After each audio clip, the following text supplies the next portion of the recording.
Hello, trading has ended on April 30th, 2020. We'll go over our calls. Had an optional target, 29.1718, that printed was a support and resistance area. We said all the bulls had to do would be to overtake yesterday's high promptly to continue the advance.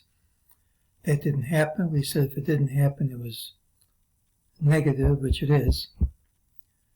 This was a pattern with the early high, and tomorrow's pattern has the early low.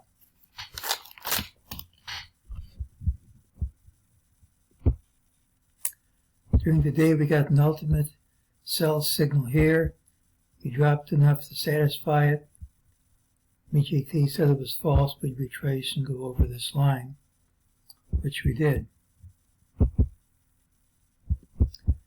We're still trading over the 89-week moving average, and while it's not perfect, it's more strength than I would like to see if we're going to have a collapse here.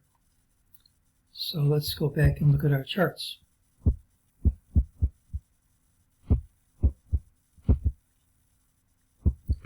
Here's what we said. There's a lower target that printed. We didn't do it. That was bearish. Here's what we expect to see next week.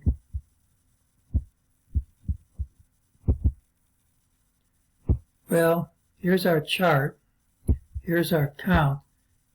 To me, I'm still going to call this completing 5 waves up, and we should have a drop.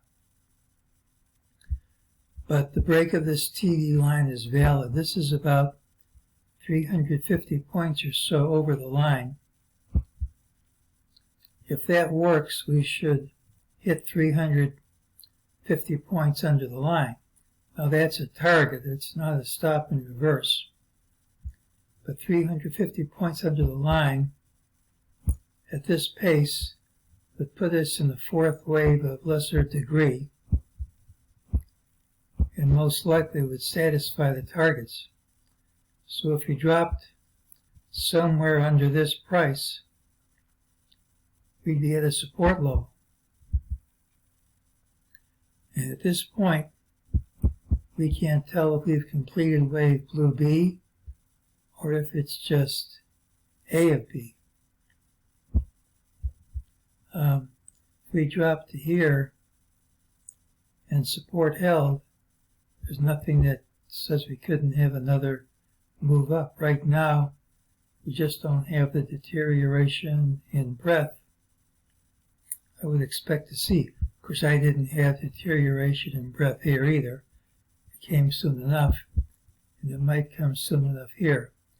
But if this is just a 10% correction or so here, it's possible there could be another leg up in this bear market rally.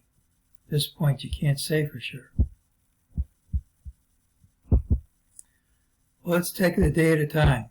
Friday's pattern has the early low. Typically, it's a rally day with a high in the final hour.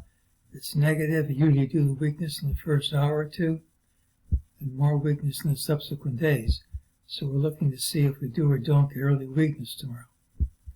We gap down, hit lower low, closed over the lows. Unless we gap and promptly undercut today's low, we should see higher prices at some time tomorrow. There isn't a big drop early. Even if we start off negative, wouldn't surprise me if we close positive. This is a high that I like to see hold. I think it's the end of the up leg.